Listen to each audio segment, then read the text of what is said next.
Yes, I think it started. Yes. Oh, Brilliant. Finally, we did it. Yes. Well It was done. a hard day for a surgeon. Catholic University. This all stuff was due to the Professoressa Bettelli that now she's leaving. She left me. She left me now working with you, and she's taking a taxi to go to her house, you know? Yes, the anesthetist abandoning the surgeon once again. Women. Can I say women? No, anesthetist. Anyway, I'm joking, that's for sure. I'm joking. So thank you for your kind invitation. The object or the topic of my presentation is surgery. She's already told a lot of things, you know. Anyway, I'm writing evolution or revolution. That's because in this last 20 years, we had a real revolution in surgery, and we have a real revolution also oh yes, now the problem is to move the slides. Yes, we have a big revolution also in our population. Some numbers Gabriella told you before, but you see this is the picture of our country in 2019. We have more than 7 million of people with 75 years old. We have, as you can see here, I don't know if you see my arrow, 14,000 people with more than 100 years, and we have more than 1,000 people that has more than 105 years. It's impressive. It's an impressive problem. Life expectancy has increased. Aging worldwide is progressively increasing. And this is a bit after the 60 years because of the reduction in childhood mortality, and due also to the increase in life expectancy. You know that life expectancy is in particular in the 12 European countries, including Italy, we had about 82 years old, with women living about 85 years old. In addition, many initiatives, quality-aimed initiatives developed in the last years, addressing organizational effectiveness, clinical risk management, patient satisfaction. As a consequence, there are new expectations from professionals and patients, and making the decision about surgery in the elderly a complex process, and we should refer when planning and organize the process of caring this patient.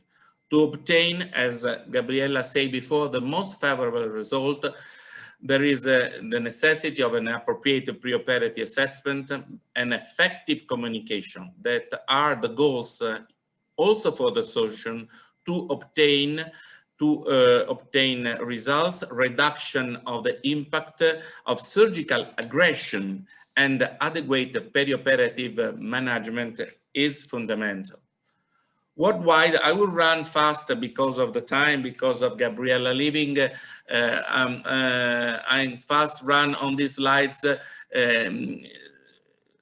showing you the many international, worldwide initiatives that started in 1978 from the United Nations, like active aging that you will know very well, or the fact that this association tried to develop and apply regional, national policies designed to enhance the lives of the aging, and study at the same time the impact of aging population on development, and the fact that development on the aging with a view to enabling the potential of the aging to be fully realized and to mitigating by appropriate measures any negative effect result from this impact. Also in Europe, many strategic implementation were born, for example, from the European Innovation Partnership on Active and Healthy Aging. Also in Italy, our National Institute of Health started programs on active aging initiatives, as you can see from the slides. And so also in Italy started some hospitals, some institution where surgery in Italy was considered a really problem to manage. This is the logo of our Italian Society of Surgical Geriatric that where I was the president 4 years ago, that started in the 70s to promote surgical strategies in the elderly. These are numbers. For example, you see that here, I translate for you, that we had last year's 900,000 on 2 million of surgical intervention on people over 65 years, 20,000 for cardiosurgery, and from urology, orthopedics, vascular problems. And this number are still growing.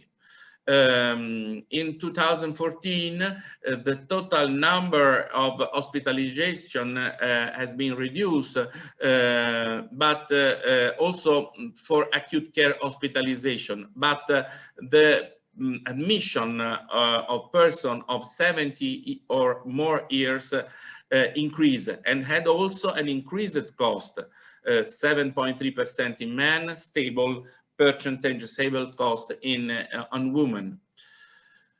Talking about surgery, we have to say that some clinical issues only can be directed by surgeon, and despite age and functional status. For example, gastrointestinal perforation, bowel occlusion, complication of local advanced cancer, traumas, fractures, vascular accidents. We have to proceed towards to a high-risk procedure or withdrawing care. As Gabriella said, after 50 years, surgical mortality increase without the impact of age. And for 50% of aged 8 years have a mortality increase, regardless that also the type of surgery. As consequence, surgery is in the middle, but new expectations and challenges have arisen from professionals and patients. And we have to combine a complex process, and we have to refer and when we organize, when we plan and organize the process of care. We have to aim to effective communication, provocate a reduction of the extended surgical procedures, provocate adequate perioperative management, optimize, do the prehabilitation, that means patients optimizations, and also do preoperative, appropriate preoperative assessment. I will not spend words on frailty, that most probably represent the most challenging condition in the evaluation of the elderly patient for surgery. There are many studies in cardiac, oncological, vascular, orthopedics, and general surgery. We have to take care about frailty because of the increased mortality, postoperative complication, length of stay of these patients. By the way, as I told you before, surgery remains in many cases the only strategies for this patient. Chronologic age is not a condition to refuse surgical treatment when necessary. We have only make a good selection of this old patient that could well tolerate surgery. By the way, even with this relevant mortality rate, many elderly patients do survive surgery. And unfortunately, we have to consider that Even these patients overcome the surgery, they have a later risk of increased morbidity and mortality in the perioperative period. And it's considered that between 1 month and 1 year after emergency surgery, 30 or 40% of the patient operated will die. The problem regards also the cancer, because cancer is a disease of the elderly. Eurocare 5 demonstrated 21 million cancer diagnoses in 116 registries in 30 European countries. Generally, when we study this patient over 70 years or older are often excluded from clinical randomized trial, and it's difficult to perform a standard of care. Quality of life, patient perspectives cannot be longer considered as secondary outcomes. This kind of patient, the old patient, the elderly patient, have to stay in the center of the care process. Majority of older patients are affected by gastrointestinal oncologic disease. And as Gabriella said before, we need an oncogeriatric evaluation. An oncogeriatric evaluation is mandatory in this kind of patient. A multidimensional evaluation between surgeons, geriatricians, oncologists, and the introduction of the ERAS philosophy with the terms of rehabilitation could achieve better functional results. We need more and larger observational and randomized studies in oncologic geriatric surgery. Another revolution is the fact that we started to set the data in the computer. We had the clinical registries, we started with coalition, and generally in the past the surgeons, the good surgeon were considered the surgeons that they like to do more, that they have the largest practice. But now we understand also that the management of the data could explain us a lot of things, and we have and we put a new emphasis on measuring and reporting this data. This through clinical registries that you can see here. Lots of examples, lots of association for quality, for the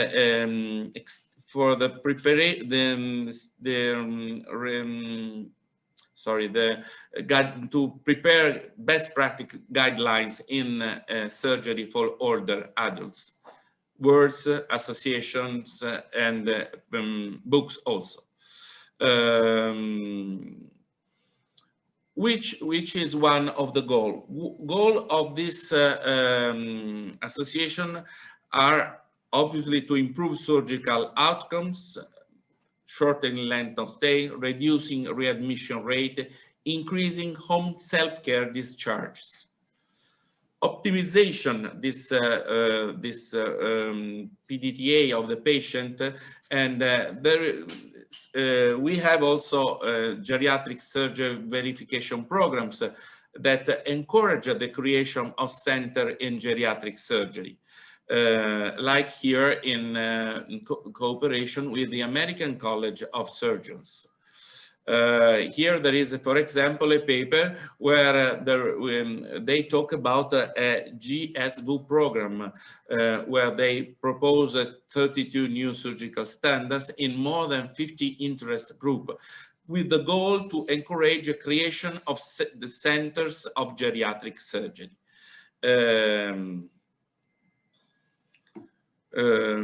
These are also from that association, improve surgical care and outcomes for older adults.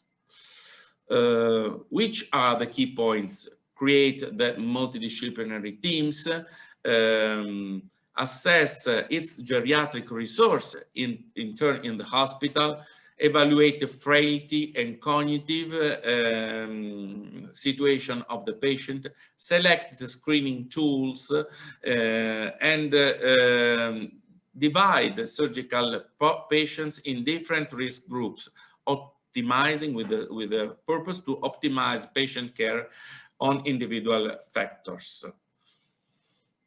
Identify opportunities for improvement in pathway design. Teams must assess compliance with these patients and with care processes in addition to patient outcomes. Clinicians also, we have to take the cable, sorry. Clinicians have to become familiar with the basics of healthcare value calculation.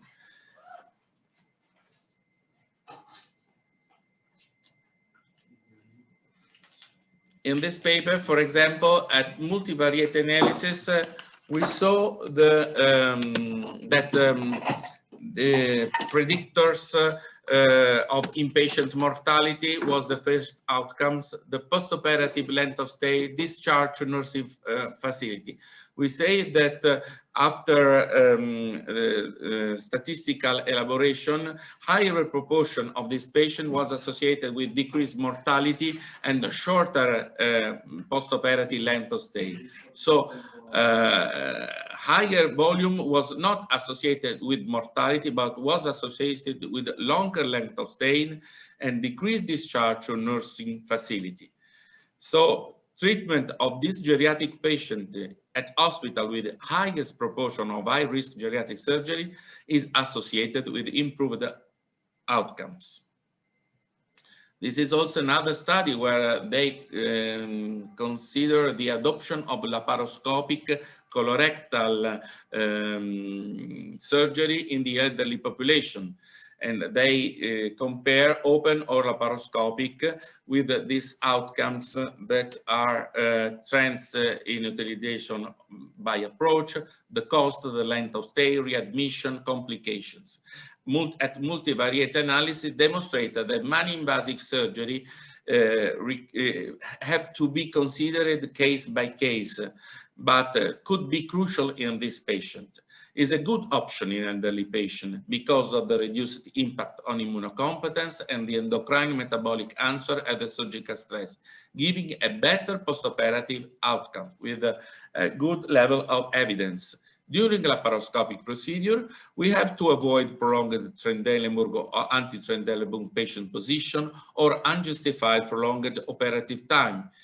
Intraperitoneal pressure have to be as lower as possible, less than 12 millimeters of mercurium, to reduce cardiovascular or respiratory negative effect due to the peritoneum. Deep neuromuscular block is important to obtain low pressure working level. In this paper, for example, they examined more than 70,000 elderly patients, laparoscopic versus laparotomic procedure. And they see that in laparoscopic, at multivariate analysis, they saw that in laparoscopic procedure, there were a lower mean total cost, the reduce of complication and readmission, 36 and 33%, and there was also a shorter length of stay than open case. Less severe complication, less costly, is very, very important after colorectalization. And what about robotic? This is a paper published by a friend of mine, Graziano Ceccarelli, about on more than 400 robotic procedures. Could we use also robotic surgery? He divided in three populations, less than 65, between 65 and 79, and more than 80 patient with more than 80 years. And he concluded that age is not a contraindication for robotic, that we need skilled surgeon for this kind of particular procedure. The oncological results are comparable, but we have to consider, and this is the most important thing, that we have to perform a customer decision, case by case. So adoption of laparoscopy and robotic in the elderly after open surgery is important, and open surgery declined in recent years with improved clinical outcomes, reduced cost with this technological approach to surgery. And what about the ERAS? The ERAS philosophy, as I write down on these slides, after this last paper published in 2018 by Lundquist, is considered also very well in the elderly patient. Elderly patients were rapidly enrolled in these protocols, and because are beneficial for these fragile patients.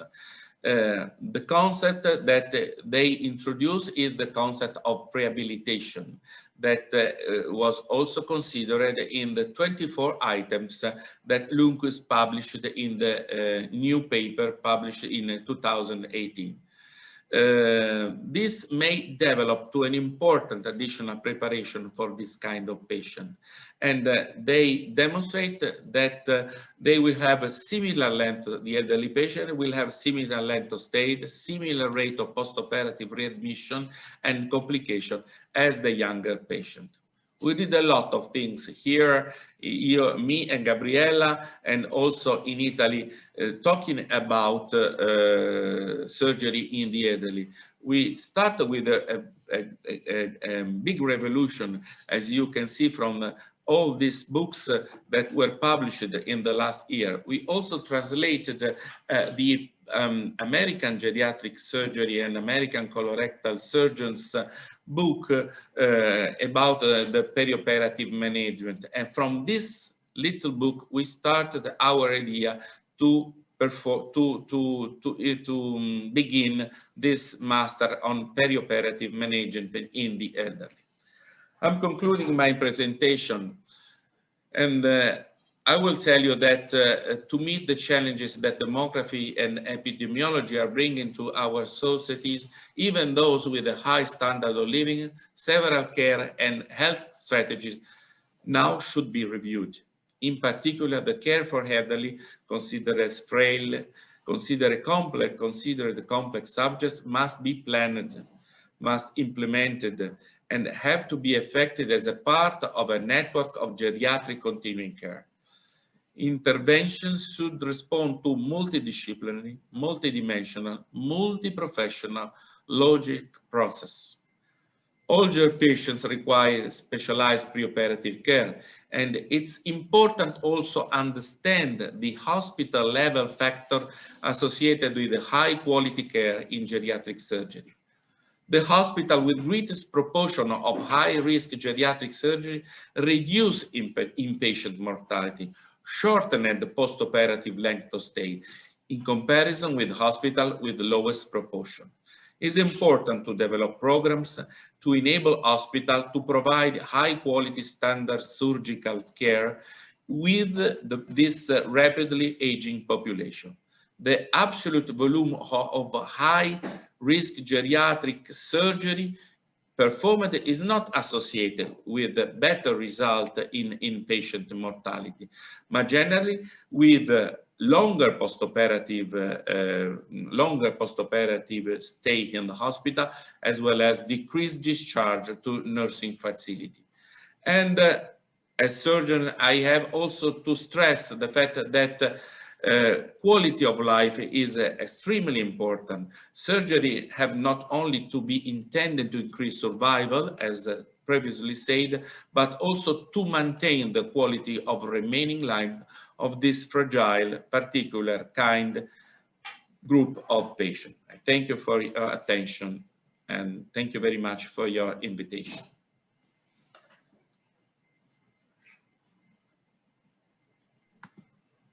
Are you here? Yes, thank you. Thank you for the very interesting presentation. Wait a moment, I will grow up the volume. Let's see.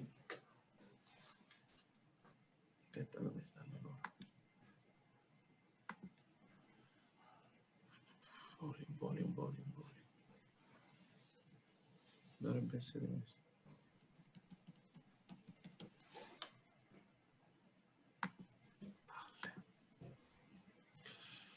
Allora, the volume.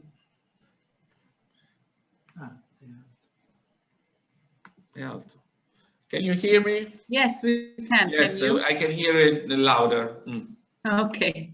So thank you for this presentation. It was good to have a surgeon's perspective, because sometimes, well, I feel in my work that sometimes we don't get good feedback from surgeons when we try to explain this, especially laparoscopy versus open and stuff like this, that you explained very, very well in your presentation. Do you work in microinvasive surgery? Can you wait a moment, because the sound is not so high? All right, okay.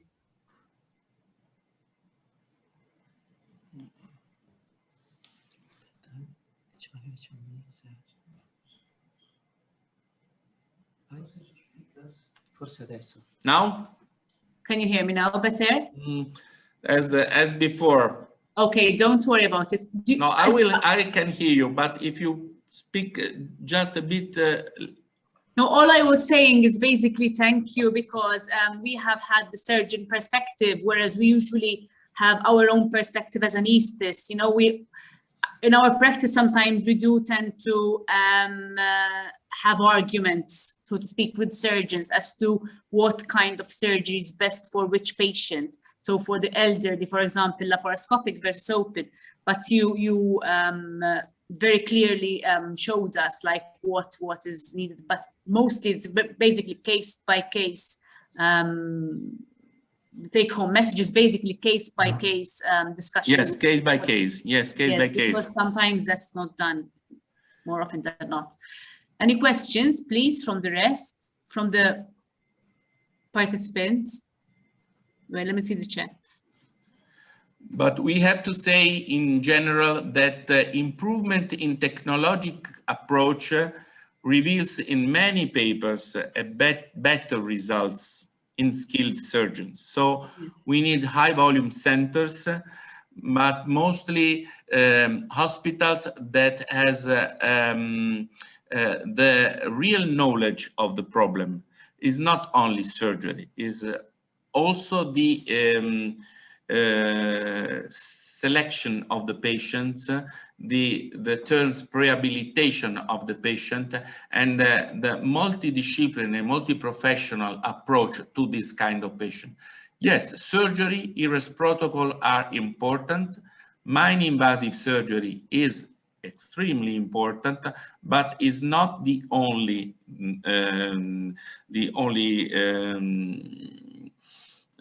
for effort to obtain better results. I work in a hospital where technology is very advanced. Catholic University has robotic surgery, has laparoscopic surgery. Also, me is a surgeon that works with this kind of procedure since at least from 20 years. But the very different was made by the philosophy of the rehabilitation and the IRES protocol. This is the message, in my opinion, that we could have all over the world follow. This is the message that we have to comprehend. Yes, indeed, it was it's the take-home message we have to take. We're just starting robotics here in Malta, so we don't have much experience, but yes, we'll get there eventually. But we have a question from Denise Schembri. Yeah. Robotics needs a lot of anti-Trendelenburg. No.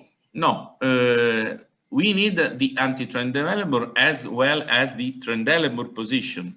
And it depends on which is the procedure, but the docking, that is the preparation of the robotic arms on the patient, is extremely important. If you do a good docking, a good preparation of the robotic arms on the patient, you don't need an extremely anti-Trendelenburg or Trendelenburg position. The important thing is that the operation will not last too much time. we do not need a long time surgical procedure. That's why skilled surgeons have to perform this kind of surgery in elderly patients. Yeah. Thank you, Denise. Thank you. Anybody else? I think they're all hungry. Okay, thank you very much, Professor Crucitti, for accepting our invitation. We hope to see you in Malta. Yes, never been in Malta. We hope so to come with Gabriella. Yes, why not? Yes. We'll be happy to see you around, to show you around. Okay, why not? We also expect you in Rome, in Catholic University. Why not? Very good. Yes, we will accept that invitation gladly. Yeah, thank you very much. Thank you. So thank you everybody for attending this evening. I hope you enjoyed this, and I hope that we got some take-home messages to take back to our place of work. Okay, good night, everybody. Okay, good night. And thank you. Thank you. Bye. Thank you very much. Bye. Thank you.